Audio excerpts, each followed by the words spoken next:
माता जी, जो प्रकृति है ये पुरुष का स्पष्ट परिचय नहीं देती।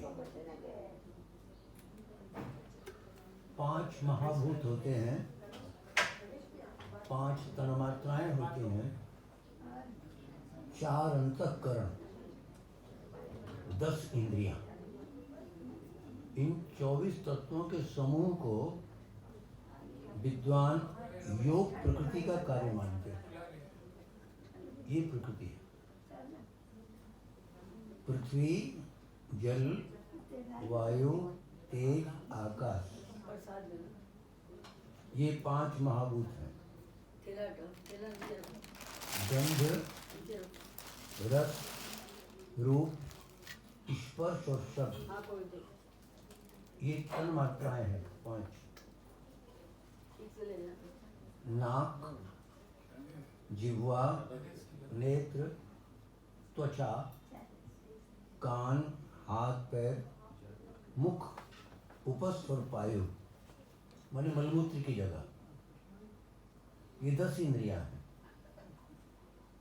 मन, बुद्धि, चित्त और अहंकार, इन 4 के रूप में एक ही अंतःकरण अपनी संकल्प, निश्चय, चिंता और अभिमान रूपी 4 प्रकार की वृत्तियों से परिलक्षित होता है।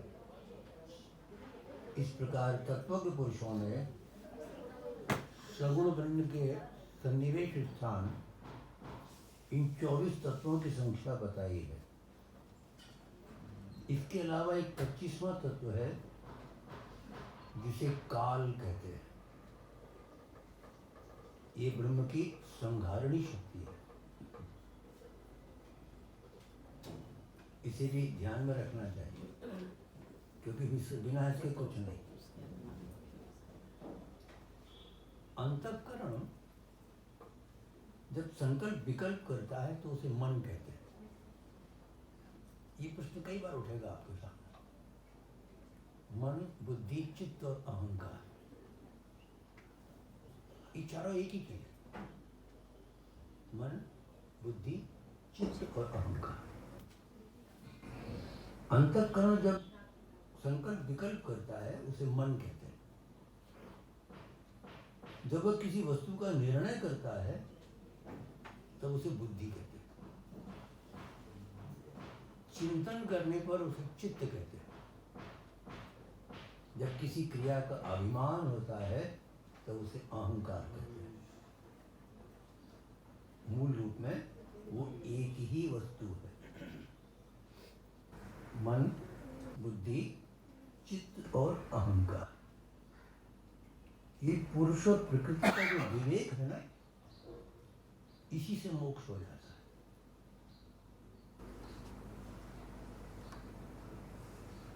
ये जो भगवान कपिल का ज्ञान है ना, ये बहुत बड़ा ज्ञान है।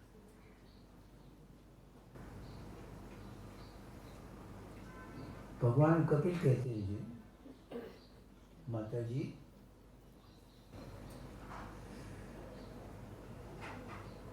अब मैं आपको सभी माने ध्येय स्वरूप के आलम्बन से युक्त योग का लक्षण बताता हूं, जिसके द्वारा चित्त शुद्ध एवं प्रसन्न होकर परमात्मा के मार्ग में प्रवृत्त हो जाता है। यथाशक्ति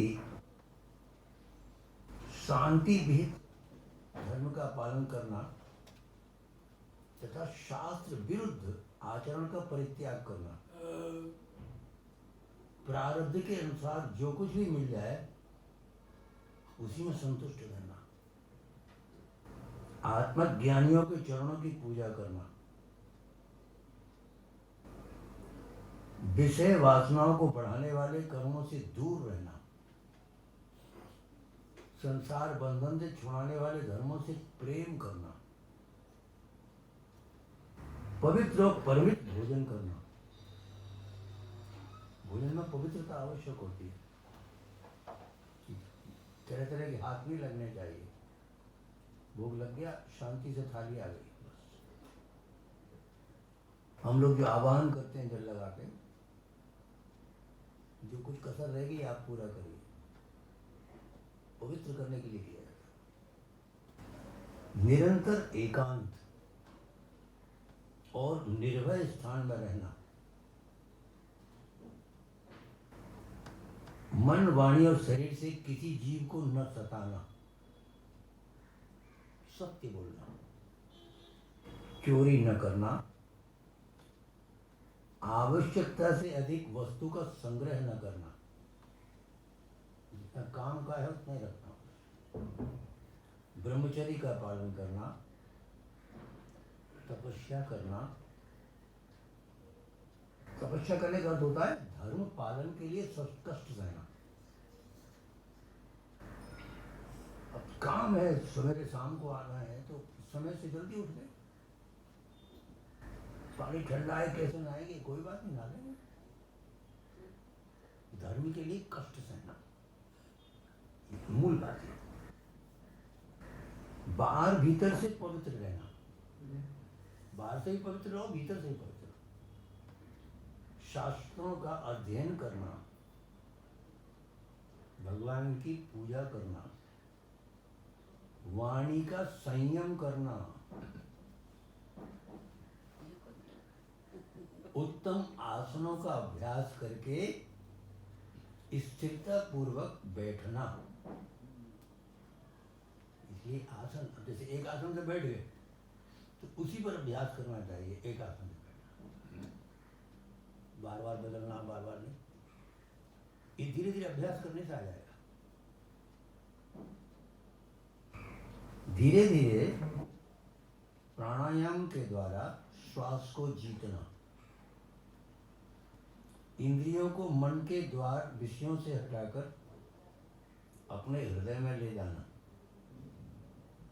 मूलाधार आदि किसी एक केंद्र में मन के सहित प्राणों को स्थिर करना। बुद्धिमत्ता यह है कि यही जहां बिंदी लगाती है यहां स्थिर करो, आज्ञा चक्र पर।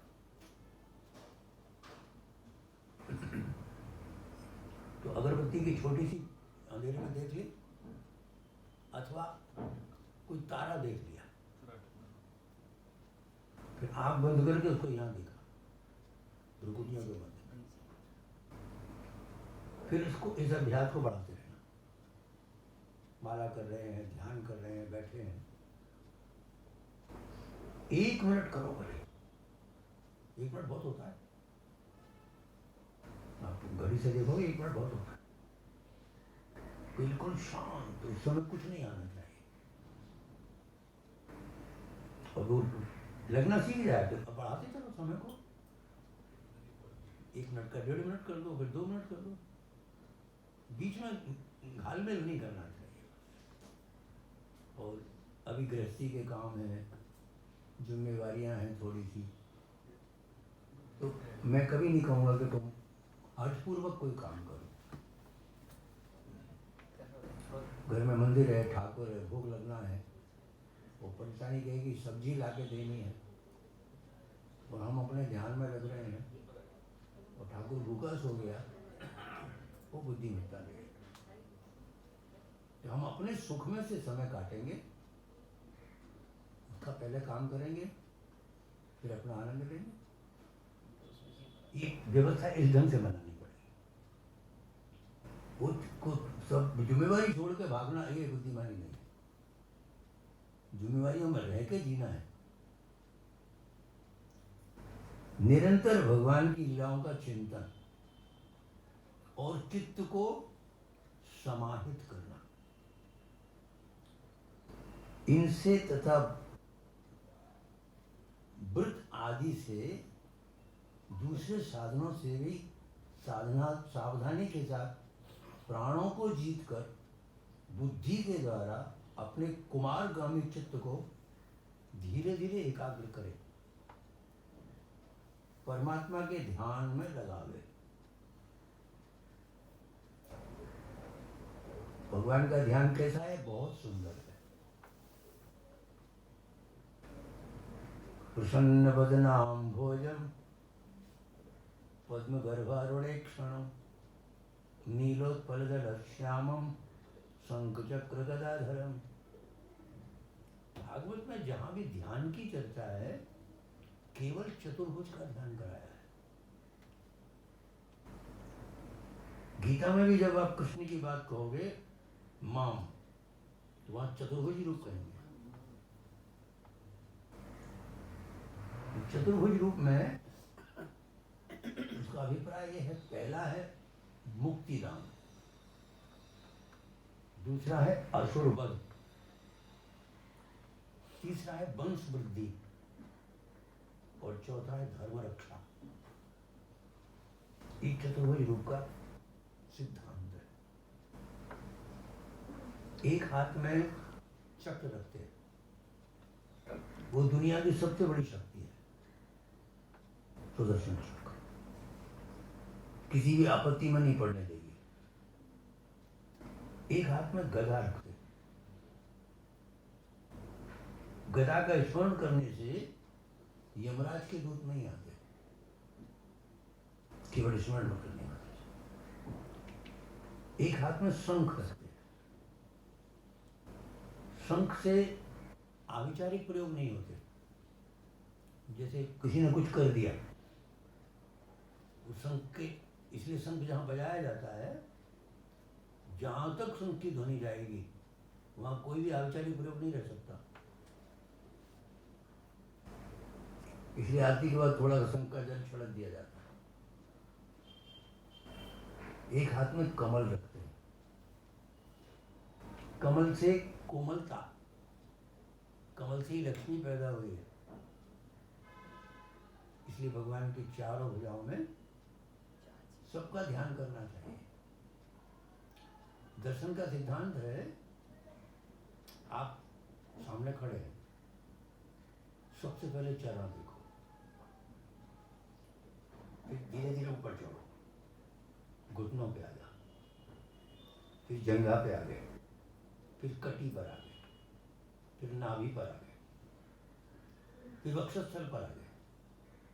फिर उन्होंने जो आयुध लगा रखे हैं, अब दुर्गा का दर्शन कर रहे हैं तो कहीं 4 भुजा की है, कहीं 18 भुजा की है। फिर उन आयुधों का दर्शन करना,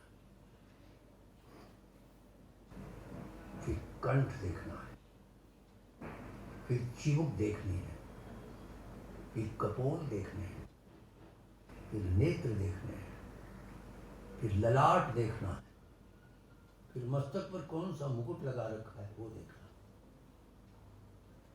इन सबको देखने के बाद होठों पर दृष्टि लगानी है, फिर और कुछ मत देखना। शुरू में कह दिया सब कुछ देख लो पहले, कौन सी साड़ी पहन रखी है, कौन से जेवर पहन रखे हैं, कौन से आयुध ले रखे हैं, सब देख लो। आपको जो अच्छा लगता है देख लो, कैसा श्रृंगार है, कैसी आंखें हैं, सब देखो। होठों पर दृष्टि जाने के बाद अब मत देखना कुछ भी, बस वहां एकाग्रचित्त होकर टकटकी लगा के केवल होठ देखना। आप अनुभव करेंगे, वो आपसे बात करेंगे, वो दिल की सुन लेता है, दिल की कह देता है। ये मूर्ति से बात करने का एक उपाय है।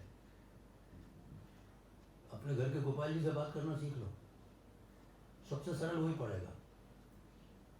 क्योंकि इधर उधर जाओगे तो कोई धक्का मारेगा, भगवे बहुत देर हो गई, पंडाल खाली कर। घर में वो समस्या नहीं होगी, तो घर के ठाकुर गोपाल के साथ ही करो।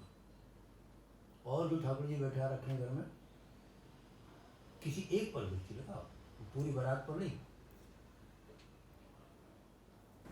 दूल्हा एक ही ठीक रहता है, और सब तो बाराती है।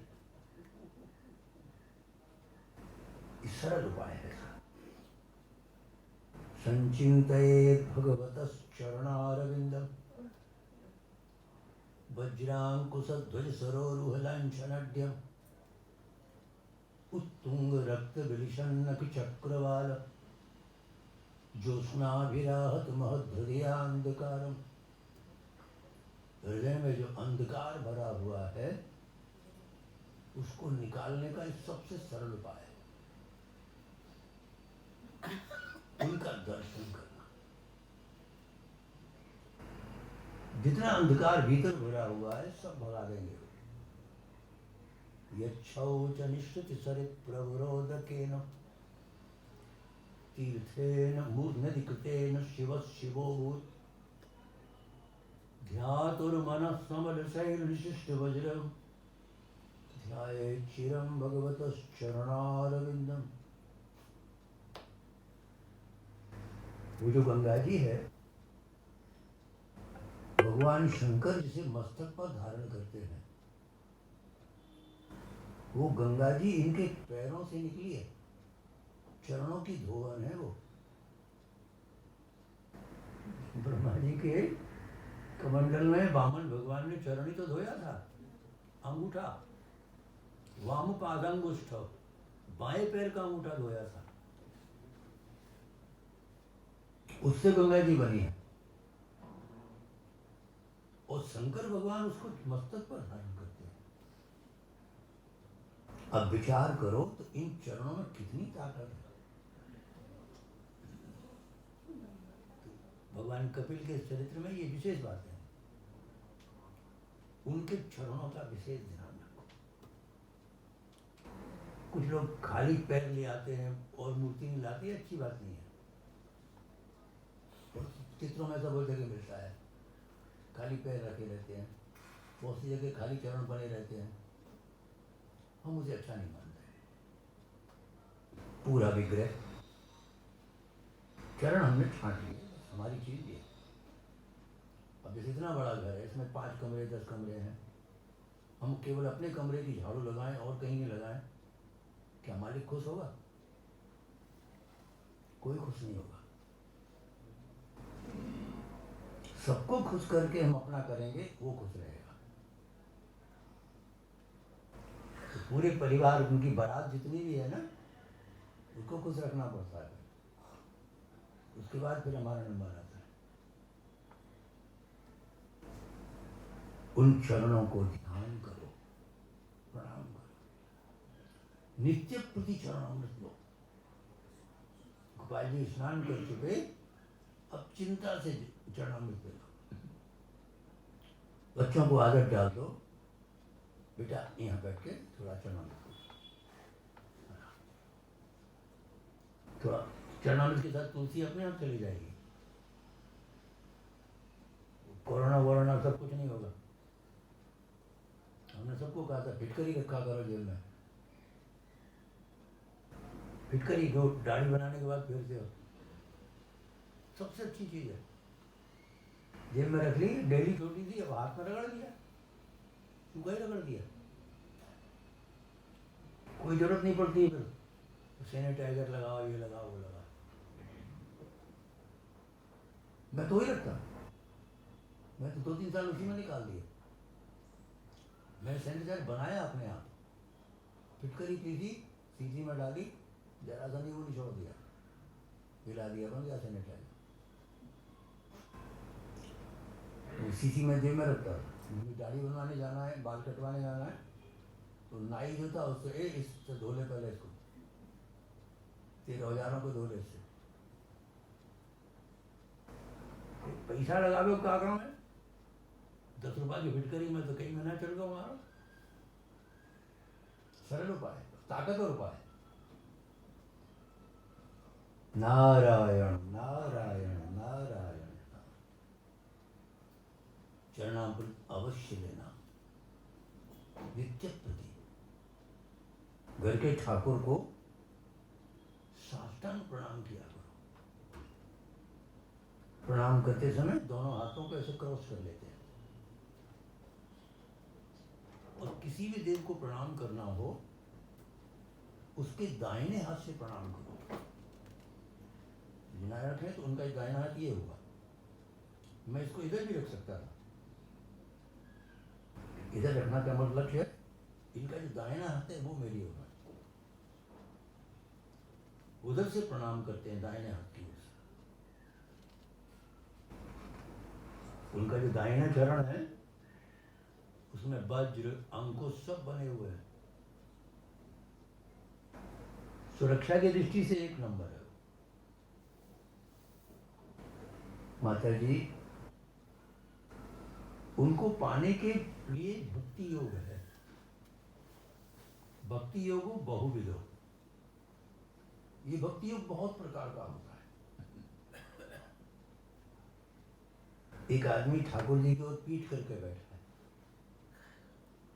दूसरा बोला ए भगवान की ओर पीठ करता है? नहीं नहीं, मैं तो ठाकुर जी की गोदी में बैठा हूं। भक्ति है। एक सूरदास जी नित्य प्रति मंदिर जाते हैं, वहां कुछ मंचले लोग भी होते हैं। ए बाबा जी, तुमको दिखता तो है नहीं, यहाँ क्यों आते रोज रोज? बोले बेटा मुझको ही तो नहीं दिखता, इसको तो दिखता है। ये तो रोज मुझे देख लेता है, मैं आ गया। वो तो मुझे देख रहा है ना। भक्ति योगो बहुविधो। भक्ति योग बहुत प्रकार का है। एक चोर दिन भर घूमा, कुछ नहीं मिला, भूखा प्यासा, शाम हो गई, एक शंकर जी के मंदिर में घुस गया। वहां कुछ था नहीं, पिंडी के ऊपर एक घंटा बना है, इसको खोल लेता हूँ, बेच दूंगा। इधर उधर देखा कोई साधन नहीं, तो पिंडी पे ही खड़ा होकर घंटा खोलने लगा। भगवान शंकर प्रसन्न हो गए। लोग मुझ पे पानी चढ़ाते हैं, दूध चढ़ाते हैं, तुमने तो अपने आप को ही चढ़ा दिया। भक्ति योगो बहुविधो। ये भक्ति योग बहुत प्रकार का होता है। मनुष्यों में 4 वर्ण श्रेष्ठ हैं, उनमें भी ब्राह्मण श्रेष्ठ है। ब्राह्मणों में जो वेद को जानने वाले हैं वो उत्तम है। वेदज्ञों में भी जो वेद का तात्पर्य जानने वाले हैं वो श्रेष्ठ हैं। तात्पर्य जानने वालों से भी जो संशय निवारण करने वाले हैं वो श्रेष्ठ हैं। उनमें से भी जो अपने वर्णाश्रमोचित धर्म का पालन करते हैं वो श्रेष्ठ है। उनसे भी अधिक जो आसक्ति का त्याग करके अपने धर्म का निष्काम भाव से पालन करते हैं वो श्रेष्ठ है। उनकी अपेक्षा भी जो लोग अपने संपूर्ण कर्म, उनके फल, अपने शरीर को भी मुझे ही अर्पण करके भेदभाव छोड़कर मेरी उपासना करते हैं वे श्रेष्ठ हैं। इस प्रकार मुझे ही चित्त कर्म समर्पण करने वाले अकर्ता, करते सब कुछ है, हम कुछ नहीं करते, वो सब उनकी लीला है, वही कर रहे हैं। समदर्शी, समान देखते हैं। छोटा भाई है, बड़ा भाई है, बहू है, उसको 1 चम्मच घी ज्यादा दिया, इसको कम दिया, वो सब नहीं। समदर्शी, समान रूप से। मुझे कोई अन्य प्राणी नहीं दिखता, अतः यह जानकर कि जीव रूप में अपने अंश से साक्षात भगवान ही सबके अंदर अनुगत हुआ है, इसलिए सबको प्रणाम करे। सबके अंदर वो बैठा है, बड़े आदर से मन से प्रणाम करते। इसलिए हम लोग गद्दी पर बैठने के बाद सबको प्रणाम करते हैं। हमारे पिताजी कहते थे ये जनार्दन है, जनता जनार्दन होती है, ये जनार्दन का रूप है।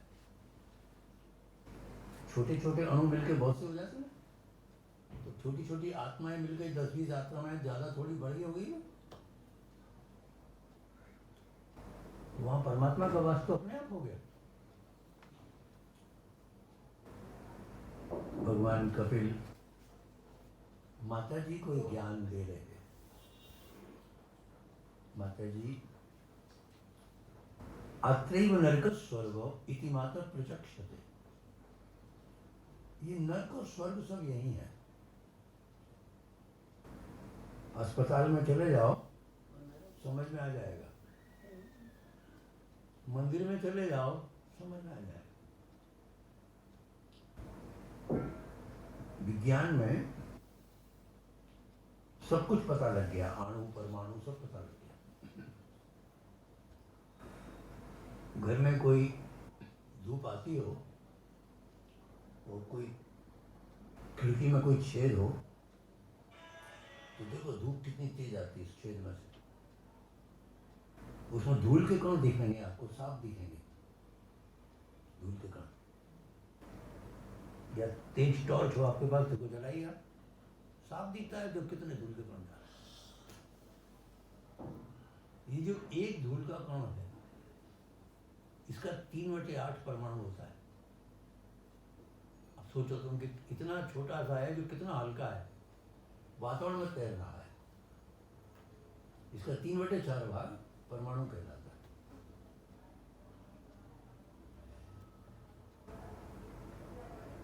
हमको पता नहीं किस बात का घमंड है। विज्ञान ने खूब कोशिश की है लेकिन आज तक जीवात्मा कोई नहीं बता पाया,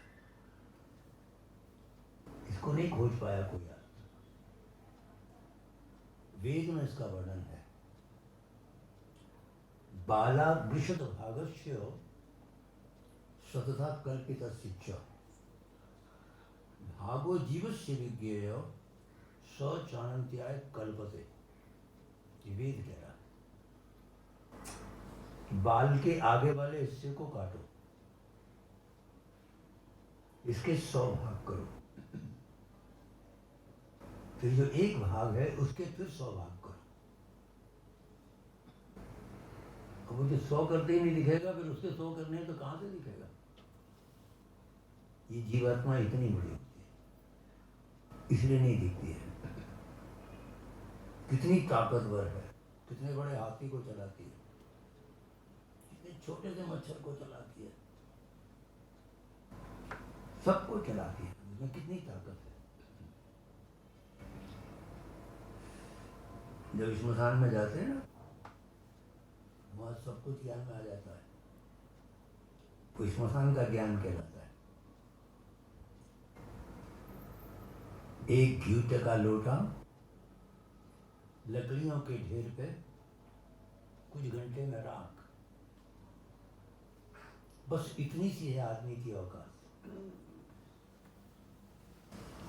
एक बूढ़ा बाप शाम को मर गया, अपनी सारी जिंदगी परिवार के नाम कर गया। कहीं रोने की सुगबुगाहट थी तो कहीं फुसफुसाहट। अरे जल्दी ले जाओ, कौन रखेगा सारी रात। बस इतनी सी है आदमी की औकात। मरने के बाद नीचे देखा, मरने के बाद नीचे देखा, नजारे नजर आ रहे थे। मेरी मौत पे कुछ लोग जबरदस्त तो कुछ जबरदस्ती रो रहे थे।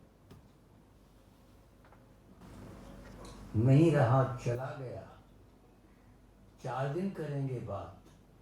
बस इतनी सी है आदमी की औकात। बेटा अच्छी तस्वीर बनवा कर लाएगा, सामने अगरबत्ती जलाएगा, खुशबूदार माला पहनाएगा।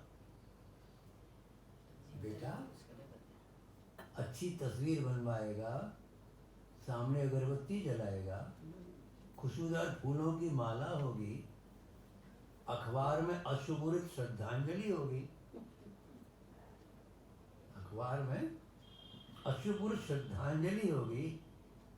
बाद में कोई तस्वीर पे जाली भी नहीं करेगा साहब। बस इतनी सी है आदमी की औकात। जिंदगी भर मेरा मेरा किया,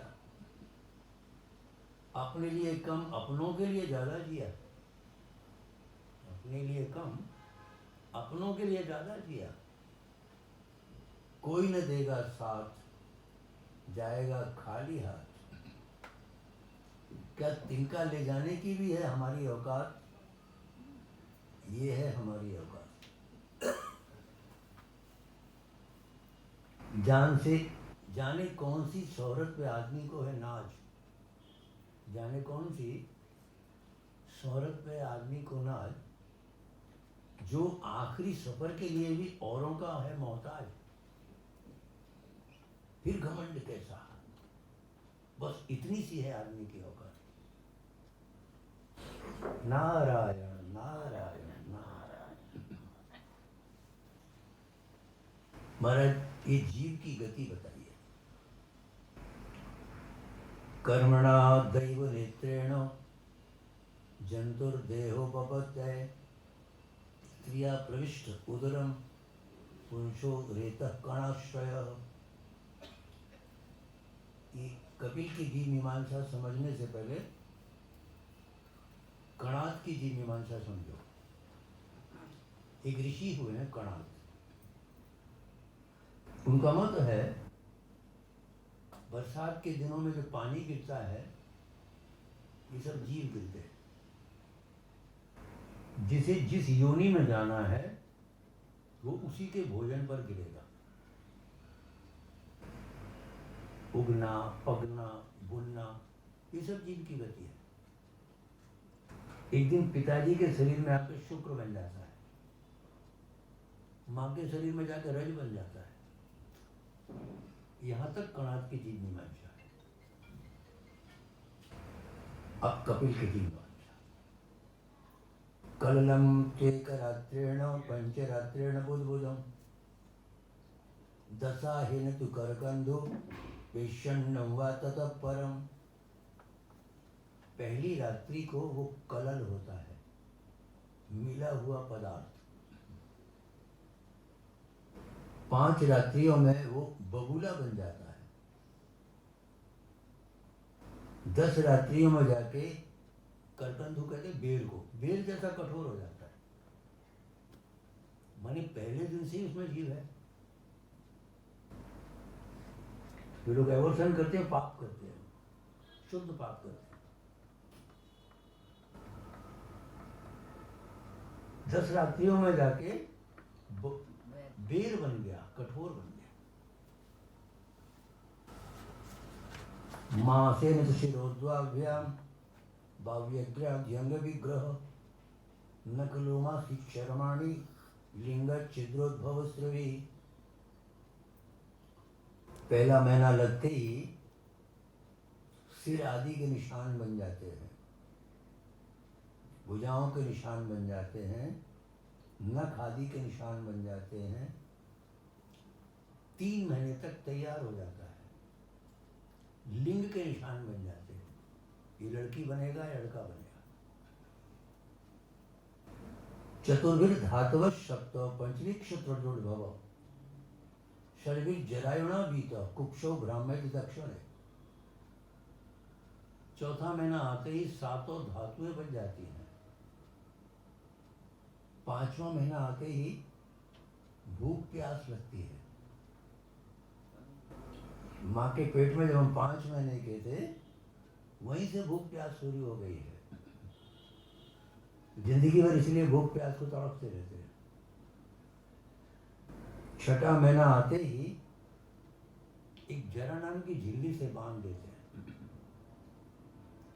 यदि नहीं बांधे जाते तो लात मार मार के अपनी माँ को ही मार देते। माँ की दक्षिण कुक्षी में उसे पटक देते हैं। सर नीचे है, पैर ऊपर है, शीर्षासन की अवस्था में पड़ा है। दुखी हो जाता है। कुछ चटोरी माताएं कुछ चटपटा खा लेती हैं, सारा कष्ट बालक को होता है। एक बालक वहीं माता जी का पुत्राशय है, वहीं पुरीशाशय है। कीड़े काटते रहते हैं, तड़पता रहता है, घोर कष्ट का समय। भगवान से प्रार्थना करता है, हे प्रभु मुझे इस बंधन से मुक्त करो। एक वचन लेते हैं, तू मुझे याद करेगा। हाँ, याद का उल्टा करो दया। जिंदगी भर कहता है दया करो, लेकिन याद नहीं करता है। जबकि वचन वहां दिया था, याद रखूंगा।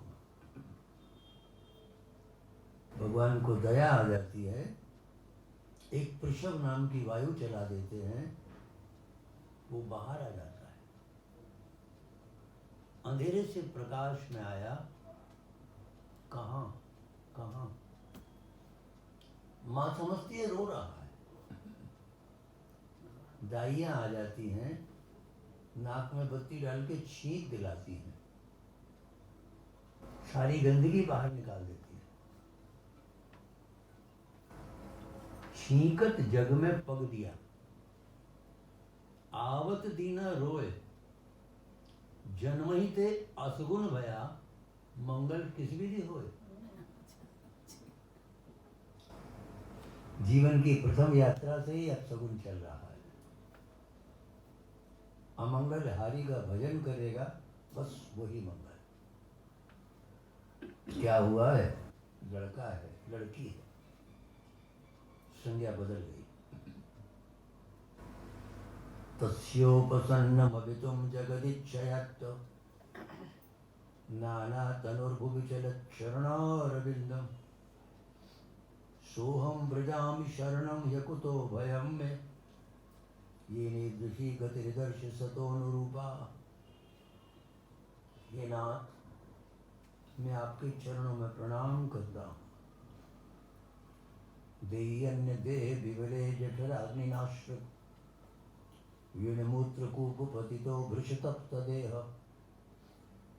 इच्छन्दितो विवसितुं गणयन् स्वमासान् निर्वाच्यते कृपणधीर भगवन् कदानु। बार बार जन्म लेता हूँ, बार बार मर जाता हूँ, बार बार माता जी की जठराग्नि में पकाया जाता हूँ, इससे मुझे मुक्त कर दीजिए। प्रार्थना करता है, भगवान को दया आती है, उसको बाहर कर देते। लोग खुश हो जाते हैं, बेटा हुआ है, बेटी हुई है। धीरे धीरे विद्यार्थी बन गया, पढ़ने लगा, होते होते एक दिन दूल्हा बन गया, दुल्हन बन गई। ये सब जीव की गति है। पिता बन गया, माँ बन गया, एक दिन दादा बन गया, दादी बन गई, होते होते एक दिन मुर्दा बन गया। ये कौन जा रहा है? मुर्दा जा रहा है। सारी संज्ञाएं खत्म हो गई। हम कहें उड़ावे चदरिया चलती वीरिया। जब हम चलने लगे तो हमको कीमती चद्दर बढ़ाया गया, लोगों को दिखाने के लिए कि हम दादाजी से बहुत प्रेम करते थे। हम कहें उड़ावे, ये दार्शनिक है ना, कबीर का दर्शन है। वीरिया हवा को भी कहते हैं।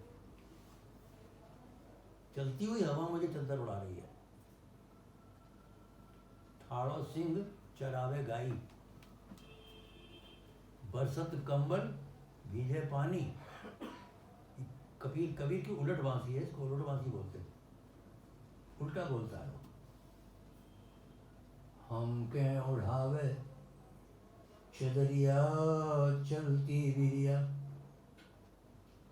प्राण राम जब निकसन लागे, ढरक गई तोरी नयन पुतरिया। भीतर सो बाहिर जब लाए, छूट गई तेरी महल अटरिया। चार जने मिली खाट उठाए, रोवत ले गए डगर डगरिया, कहत कबीर सुनो भाई साधो, संग चली तेरे सूखी लकड़ियाँ, हम के उड़ावे चदरिया चलती बिरिया। ये जीवन का सत्य है। कभी बनारस जाओ, वहाँ कबीर चौक है, कबीर का आश्रम है, देखो उसको, बैठो। इन स्थलों पे खाली तमाशा देखना, नक्काशी देखना, कैसी बत्ती बन रही है, वो सब बुद्धिमानों को काम नहीं है। सोने चांदी कितना लगा है, इससे क्या लेना देना। उस स्थल पर बैठो, उसको स्पंदन को महसूस करो। इस भूमि में ऐसा क्या गुण है, इस आदमी ने इतना कैसे पा लिया। बुद्ध को वृक्ष के नीचे ज्ञान हुआ था। मैं गया उस वृक्ष के नीचे बैठने, मुझे चमक से क्या लेना देना, बैठूंगा देखूंगा क्या होता है। भाई हम भी तो उसी के अंश है ना। इस कबीर के आश्रम में देखेंगे क्या मिलता है, बैठेंगे, फुर्सत लेके जाना चाहिए। जब भागा भगी का कोई काम नहीं, ये भी देख लूँ, ये भी देख लूँ, ये भी देख लूँ, और 2 दिन का समय है, वो सब कुछ देखने में कुछ भी नहीं देख पाया। वो हड़बड़ी में सब भगा। ऐसा तो ये होता है। एक ही साध है सब सद है, सब साध है सब जाए। कबीर बहुत बड़ा दार्शनिक हुआ है। उसकी एक घटना आपको सुनाए। जब आप कबीर का आश्रम देखा होगा आपने, तो कितनी बड़ी चक्की रखी है, उसको देख कर लगता है कितने आदमी उसको चलाते होंगे। हमारी समझ में नहीं आता कि आज कोई चला पाए उसको। उसका इतना बड़ा मूठ है, उसको कितनी ताकत लगती होगी, कैसे चलाते होंगे। कबीर का एक शौक था, लोगों को भोजन कराना। अन्नदान पर उसका विशेष ध्यान था। अन्नदान श्रेष्ठ माना गया है, क्योंकि अन्न से ही सृष्टि होती है, इसलिए अन्नदान श्रेष्ठ होता है। दोनों पति पत्नी थे, जुलाहा था, कपड़े बुनने का काम करता था, थोड़ी सी कमाई होती थी वो की, बना देते थे, खिलाते, आजा तू भी खा ले, तू भी खा ले, तू भी खा ले। अपने आप पीसना, बनाना, खाना, ये उनका शौक था। और उनकी घरवाली इतनी अच्छी थी,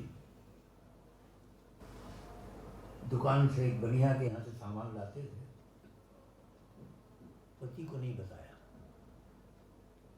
एक दिन इकट्ठे बहुत से लोग आ गए, संतों की टोली, वो तो उनके सत्संग में बैठे हैं। तो पत्नी चुपचाप पीछे के दरवाजे गई, लाला मुझे थोड़ा सामान दे दे। बोले पहले से इतना उधार है, अब नहीं दूंगा, मेरा पहला पुराना पैसा दे दो। बोले आज और दे दे। दरवाजे पर संत बैठे हैं, उनको निराश नहीं कर सकते हम, वो वहां बैठे हैं उनकी सत्संग में, आज हो दे। वो लाला दुष्ट था, वो सुंदरी थी। बोले एक शर्त में दे सकता हूँ, बोल आज रात तू यहाँ आ जाना। बोले ठीक है, स्वीकार कर दिया, सामान दे दिया। आई, बनाया, सब तैयारी की, सबको खिलाया पिलाया, सबको विदा कर दिया। घनघोर पानी गिर रहा है, वो कमरे में गई, उसने श्रृंगार किया, पूरा श्रृंगार किया। कबीर पूछता है, तू इतना नहीं सस्ती कभी, आज क्या बात है तेरे? इस समय तेरे सजने का कोई औचित्य समझ में नहीं आ रहा है। झूठ नहीं बोलती, सत्य बोलती। घर में कुछ था नहीं, पैसे का उधार था, लाला से लेके आई थी सामान।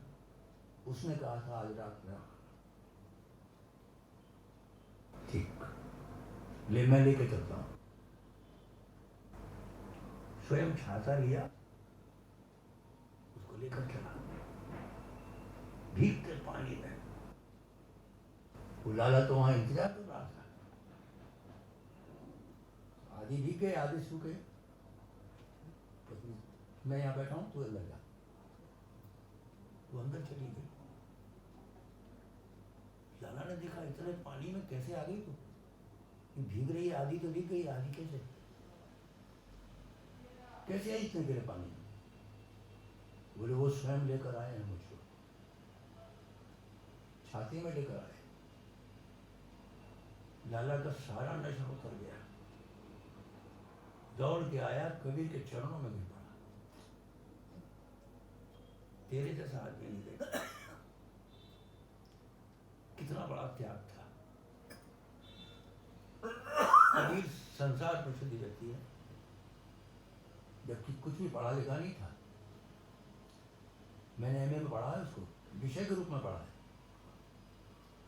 मसी कागज को छुओ नहीं, कलम गही नहीं हाथ, वो लिखता है। मसी कहते शाही को। मैंने कभी शाही कागज को छुआ तक नहीं है, खाली मस्तिष्क से सारा काम करूंगा। कबीर अमर हो गया। ये त्याग की पराकाष्ठा है। नारायण नारायण नारायण।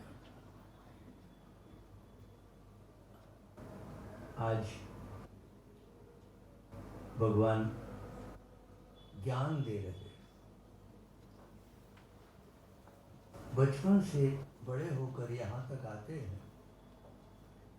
यथेन्द्रिय पृथक द्वारे रथो बहुगुणाश्रय, एको नानेते तद्वत् भगवान शास्त्रवर्त में भी।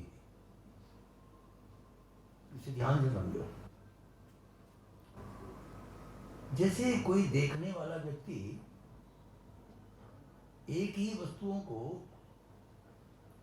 अनेक इंद्रियों के द्वारा अनेक रूपों में देखता है। जैसे आंख ने चीनी को देखा तो कहेगा सफेद है, जीभ ने उसको चखा, कहेगा मीठी है, हाथ ने उसको स्पर्श करके देखा, कुरकुरी है। एक ही व्यक्ति एक ही वस्तु को विभिन्न इंद्रियों के द्वारा विभिन्न रूपों में देख रहा है। एक ही व्यक्ति है, एक ही वस्तु है, लेकिन अपनी विभिन्न इंद्रियों के द्वारा विभिन्न रूपों में देख रहा है। वैसे ही अधिकारी भेद से शास्त्रों में भगवान की जो प्राप्ति के अनेक उपाय बताए गए हैं, जबकि भगवान में कोई भेद नहीं है, वो तो एक ही है। तो जो जैसा अनुभव कर रहा है वो वैसा बता रहा है। किसी ने उनको खड़े हुए देखा, सशंक चक्रम सकरित कुंडलम सपीत वस्त्रम सरशीरोहिक्षण सहार वक्षस्थल कौस्तुभश्रियम नमामि विष्णु शीर्षा चतुर्भुजम। किसी ने उनको लेटे हुए देखा, शांताकारं भुजगशयनं पद्मनाभं सुरेशं विश्वाधारं गगनसदृशं मेघवर्णं शुभांगं लक्ष्मीकान्तं कमलनयनं योगभिर्ध्यानगम्यं वन्दे विष्णुं भवभयहरं सर्वलोकैकनाथं। कुआं बनवाते हैं, बावली बनवाते हैं, यज्ञ करते हैं, दान करते हैं, व्रत करते हैं, वेदाध्ययन करते हैं, वेद के अर्थों पर विचार करते हैं, इंद्रियों का निग्रह करते हैं, भक्ति योग करते हैं, सकाम निष्काम सबका पालन करते हैं, आत्मचिंतन करते हैं, प्रबल वैराग्य होता है।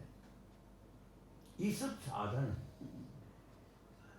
सगुण निर्गुण की जो प्रकाश स्वरूप ब्रह्म है उसी की प्राप्ति है। ये सब साधन बताए गए। भगवान कपिल ने इसका स्पष्ट वर्णन किया। आज माता जी ने चरणों में प्रणाम किया है। माता जी मैं अब चलूंगा यहाँ से। प्रतिश्वासम सविश्वासम रामम भज दिने दिने, न विश्वासम पुनश्वासम आगमिष्यसि वानवा। इस श्वास का कोई भरोसा नहीं है, आएगी कि नहीं आएगी, इसलिए निरंतर जपना चाहिए। छोटा सा मंत्र है नारायण, इसमें कुछ नहीं लगाना है, कुछ नहीं बुलाना है। पहले दिन भागवत शुरू की थी, वहीं से शुरू की थी। सुखदेव जी महाराज का वर्णन है। सुखदेव जी ने स्वयं अपने मुख से बात बताई, नारायण नारायण नारायण। मोक्ष नहीं वासोस्ति न ग्रामांतर वा, अज्ञान हृदय ग्रंथि नासो मोक्ष इति शुद्धक। अज्ञान रूपी ग्रंथि जब नष्ट हो जाती है, वो मोक्ष अपने आप हो जाता है। इसलिए अज्ञानी बनने में कोई आनंद नहीं है, ज्ञानी बनो। सब लोग कहते हैं ज्ञानी बनो, क्या चीज है? बचपन से सुनते आ रहे हो। स्वरूप का दर्शन, स्वस्वरूप का दर्शन। एक शब्द आपने सुना होगा स्वार्थ, प्रयोग में उसका अलग प्रयोग आता है, स्वार्थ के लिए काम कर रहा है। स्व अर्थ, अपने अर्थ को समझो, तुम कौन हो। सही यही है, अपने स्वार्थ को देखना, माने अपने अर्थ को समझो। मैं यहां क्यों आया हूं, मेरा क्या काम है, जीवन को कैसे चलेगा। चित्ती में अपने आप बुराइयां आ जाएंगी, स्वतः खत्म हो जाएंगी। कर्तव्य समझ के बस काम करते रहे। आज भगवान की परिक्रमा की है, भगवान कपिल यहाँ से विदा हुए हैं। बोलिए कपिल भगवान की जय। ये इदमन श्रोणोति यो विदत्ते कपिल मुनेर मत्मात्म योग गुह्यम, भगवत कृतजी सुवर्ण केता उपलब्धे भगवत पदार विंदम। जो इन प्रसंगों को सुनते सुनाते हैं, भगवान के चरणों में उनकी रति होती है।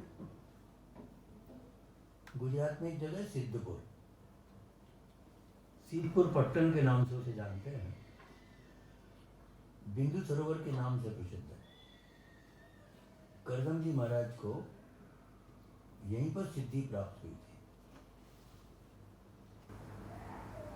गीता के 6 अध्याय में एक श्लोक है,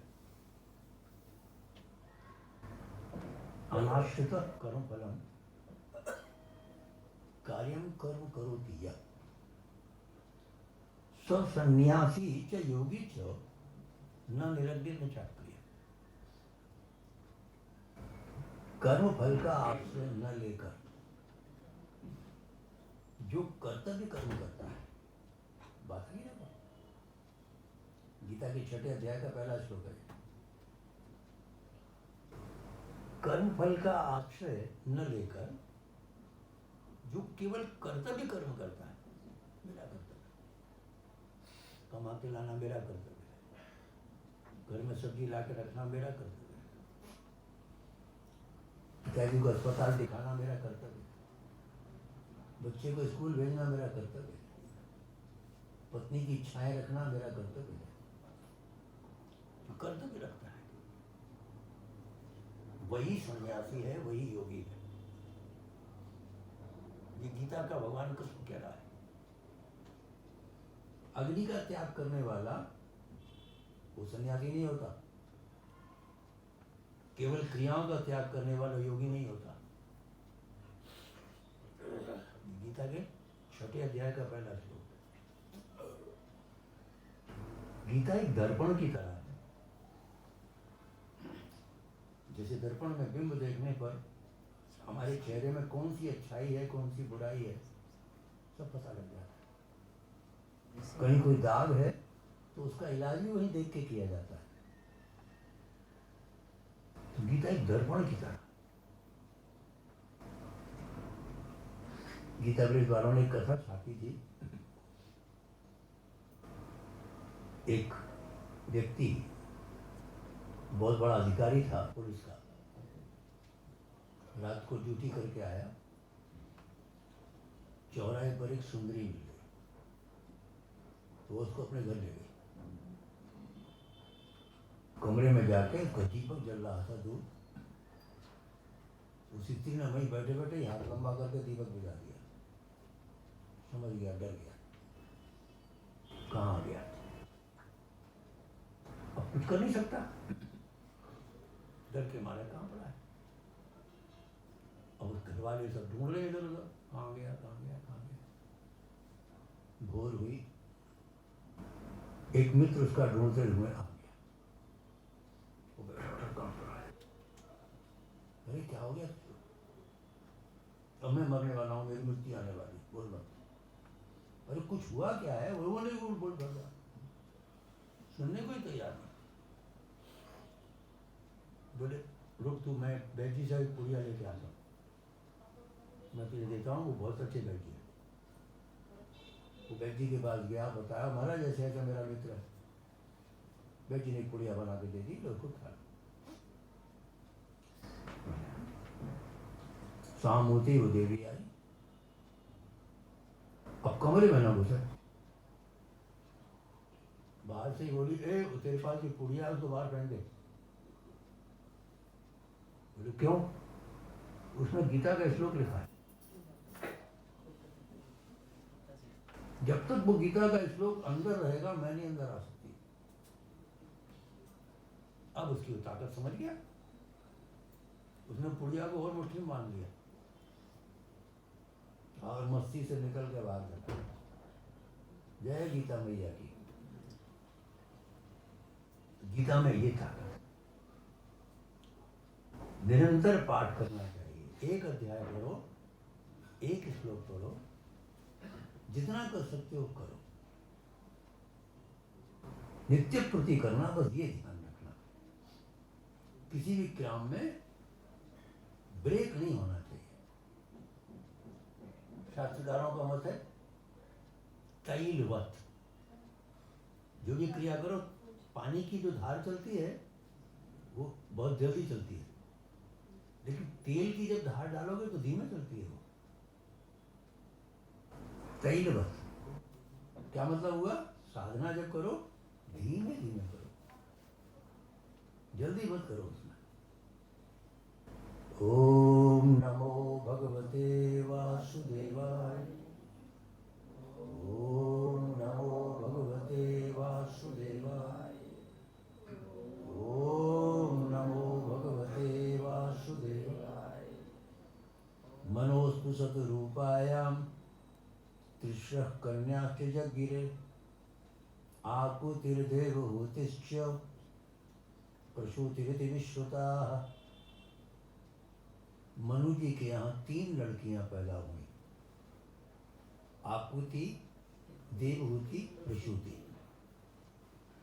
आकुति रुचि ऋषि को ब्याही गई, देवहूति कर्दम को ब्याही गई, प्रसूति प्रजापति दक्ष को ब्याही गई। इस सारा संसार इसी से भर गया। 3 लड़कियों का जो वंश है ना, इसी से सारा संसार भर गया। ये 4था स्कंद है,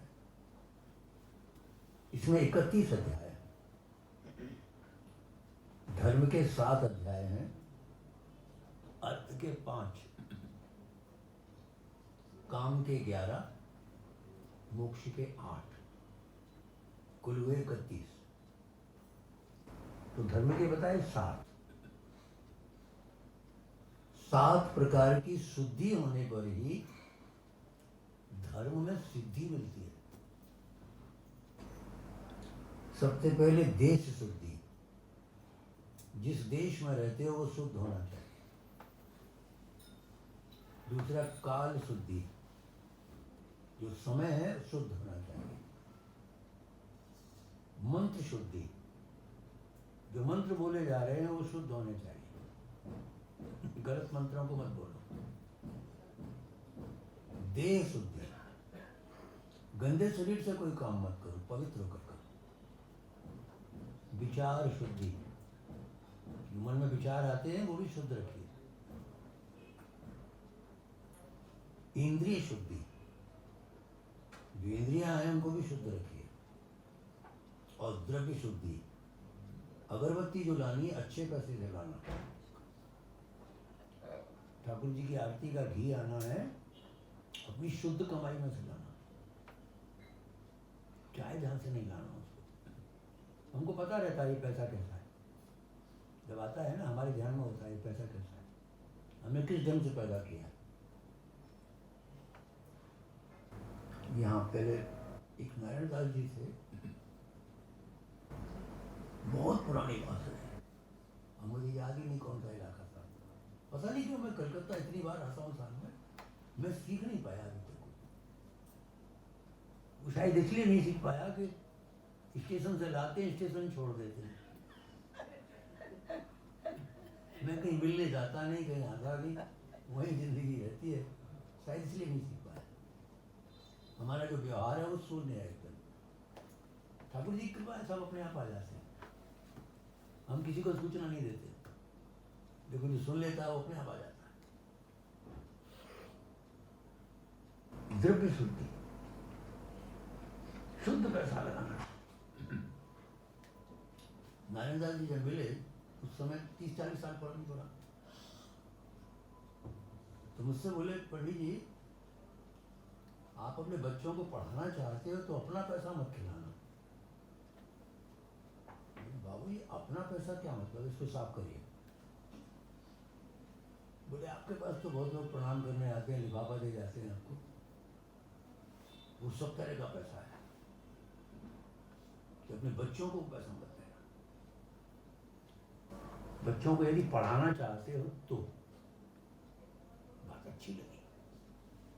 छोटे छोटे बच्चे थे उस समय, तो ठीक है बाबू आज के बाद ध्यान रखो। वहां से बात सीख गया। फिर मैंने हिसाब लगाया मेरा पैसा कैसे आता है। गद्दी पे जो पैसा आता है वो मेरी वृत्ति है, परमात्मा की दी हुई है, वो एक नंबर है। इसके अलावा जो पैसा आता है, लिफाफे वाला, बैंकों से ब्याज आती है, पोस्ट ऑफिस से ब्याज आती है, आजकल लोग खाते में जमा कर देते हैं, ये सब 2 नंबर है। हमने जेब बना रखी है, सीधी जेब उल्टी जेब। सीधी जेब में हमारा उत्तम पैसा है, तो घर का जो भोजन है, खाना पीना जो आएगा सीधी जेब में से आएगा, इंटरनल यूज है, उससे भोग लगेगा, शरीर के अंदर जाएगा। और जो उल्टी जेब का पैसा है वो एक्सटर्नल यूज है, यूज तो होगा, वो फ्लाइट की टिकट करा दी, घूमने चले गए कहीं, किराया दे दिया, नौकरानी को दे दिया, तनख्वाह बांट दी, बिजली का बिल जमा करा दिया, फोनों में पैसे डलवा दिए। खर्च तो ये भी है ना, ये बाहरी जो खर्च हो रहे हैं वो इससे चला है। अब बच्चे बड़े हो गए, नाती बड़े हो गए, लेकिन नारायण दास जी की बात मुझे याद आती है, उन्होंने मुझे ये बात सिखाई थी। उस समय भी वो बहुत बुढ़े थे, तो वो लगता है 2-5 साल में चले गए होंगे तो, पर इतना ध्यान आता है कि उनकी जो बिल्डिंग थी वो बगल में ट्राम निकलती थी, तो कह रहे थे बिल्डिंग को हटाना पड़ेगा, ट्राम यहाँ से जाएगा। इतना याद है बस, और मुझे पूरा याद नहीं। दिल्ली भी गई, उनका एक लड़का फिल्म लाइन में भी है, वो इतना ही याद है और ध्यान नहीं है। बहुत बुढ़े थे वो, तो मुझे लगता है वो तो चले गए होंगे, उसी समय चले गए होंगे। पता नहीं क्यों मैं रिजर्व नेचर हूँ, मैं वो पंडागिरी नहीं कर पाता, मुझको नहीं आती। नारायण नारायण नारायण। द्रव्य शुद्धि, पैसा शुद्ध लगाना चाहिए खान पान में, पूजा पाठ में, नियम। दूसरा बताया था अर्थ।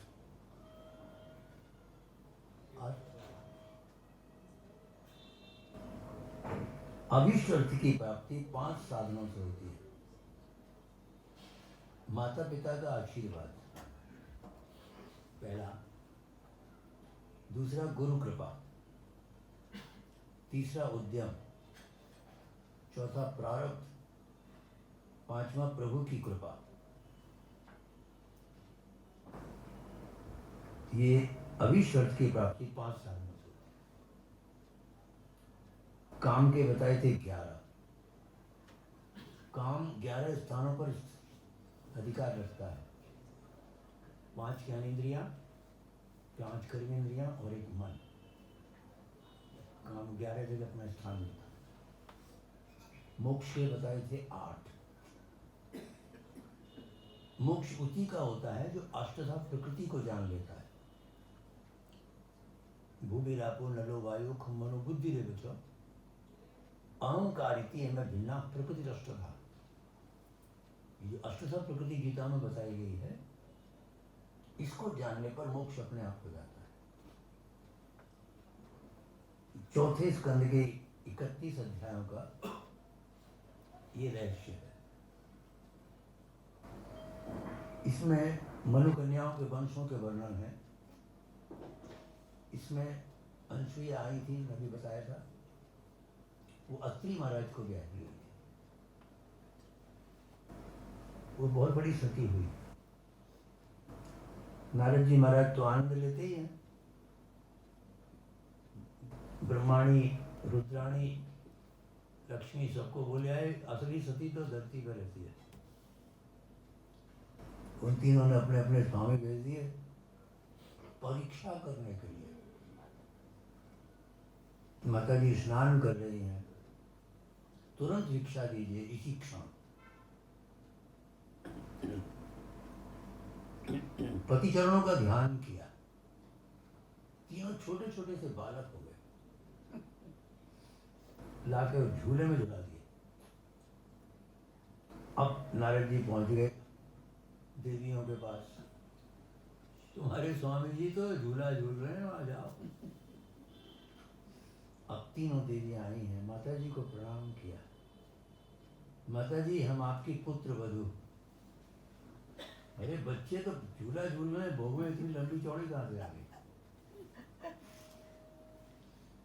बता दिया, समझ गई। माथे पे हाथ फेरा, अपने यथार्थ रूप में आ गए। ये है सती। ब्रह्मा विष्णु महेश जैसे संचालन करने वाले लोगों को सती ने बदल दिया।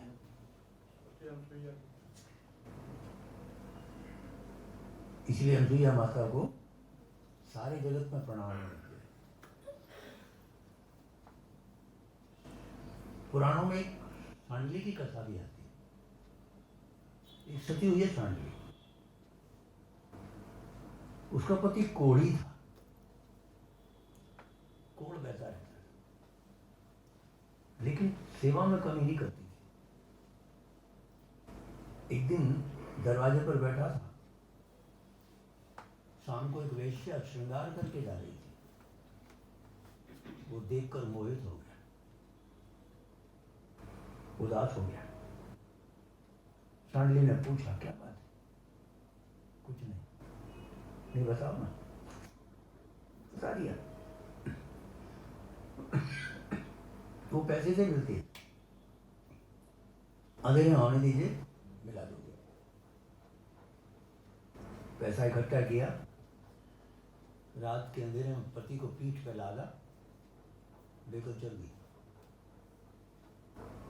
मार्ग में मांडव्य ऋषि को सूली हुई थी। चोर चोरी करके भागे राजा के यहाँ, सामान मांडव के आश्रम में पटक दिया। पहरेदारों ने समझा यही चोर है, तो मांडव्य को सूली लगा दी थी। वो सूली तो पहनी होती है, उसको बैठा देते हैं। वो तो योगी था, उसने योग साध के बैठा है। जब सांडली लेके जा रही थी तो उस कोढ़ी का पैर उस सूली में लग गया, हिल गई।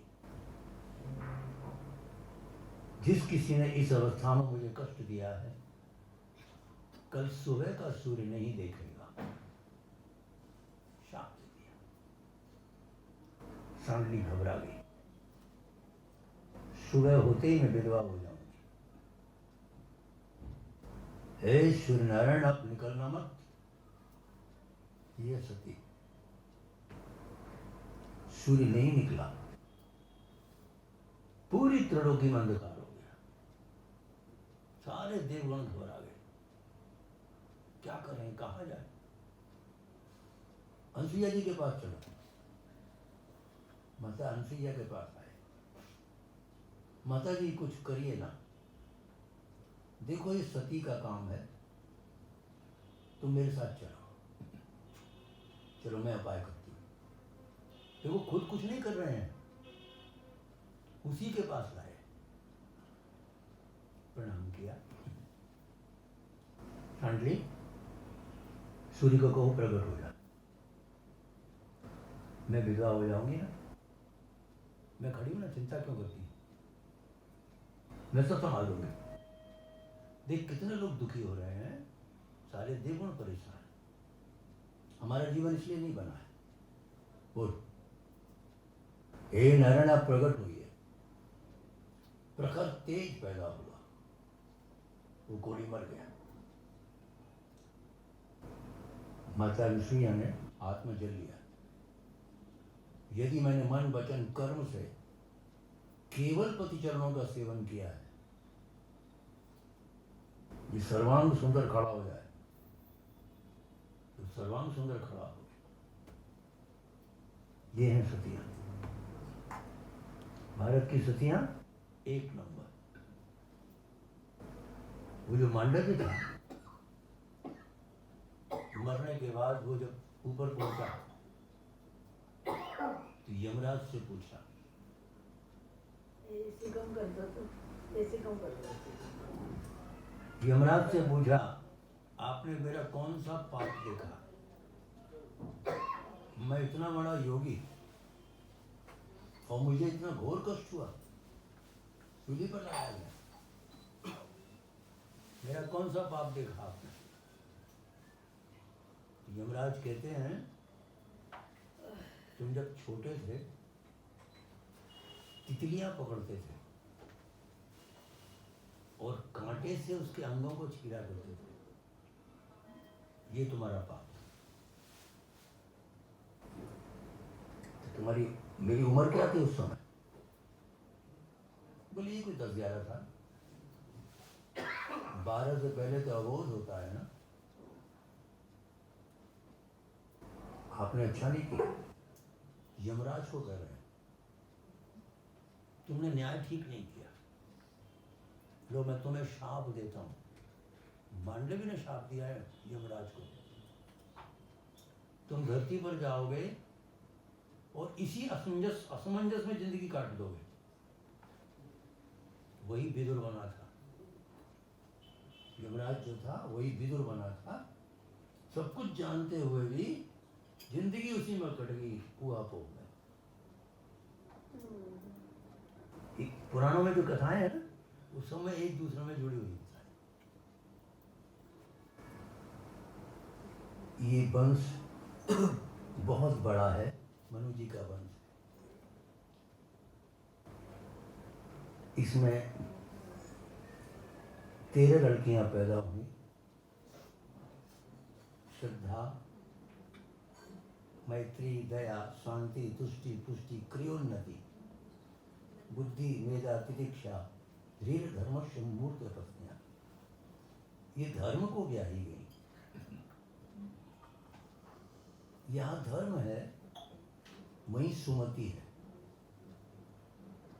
कल्याण है, नम्रता आदि गुणों का वास है। इनमें जो दया का पुत्र है उसका नाम है अभय। तुष्टि से मोद पैदा हुआ, और पुष्टि का जो समय है उसका नाम है समय। पुष्टि का पुत्र है उसका नाम है समय।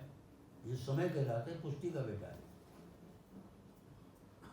बुद्धि ने धन रूपी पुत्र को जन्म दिया। ये धन कहलाता है, ये बुद्धि का बेटा है। इसलिए बुद्धि से धन ज्यादा अच्छा पैदा होता है, बजाय परिश्रम के। बुद्धि से धन जल्दी पैदा होता है। उन्नति के पुत्र का नाम है दर्प।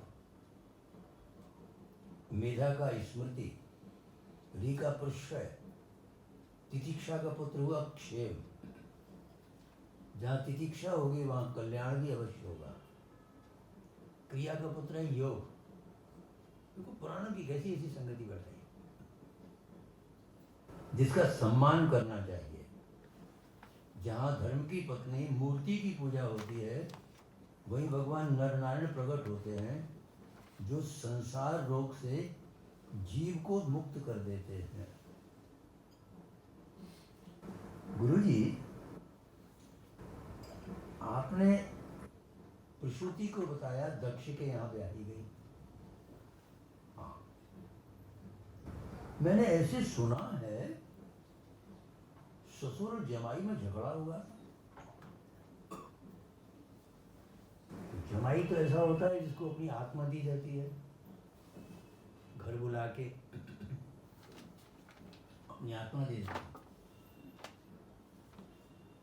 और जब वो खटक जाती है तब यमराज दिखाई देता है। जम और जमाई बराबर दिखाई देता है।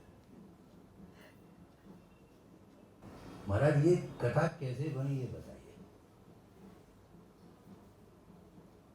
जो दक्ष था, प्रजापति दक्ष, उसको नाम की बहुत चिंता थी। मैं बहुत बड़ा आदमी बना, तो उसने एक बहुत बड़ा यज्ञ किया। सब बेटियों को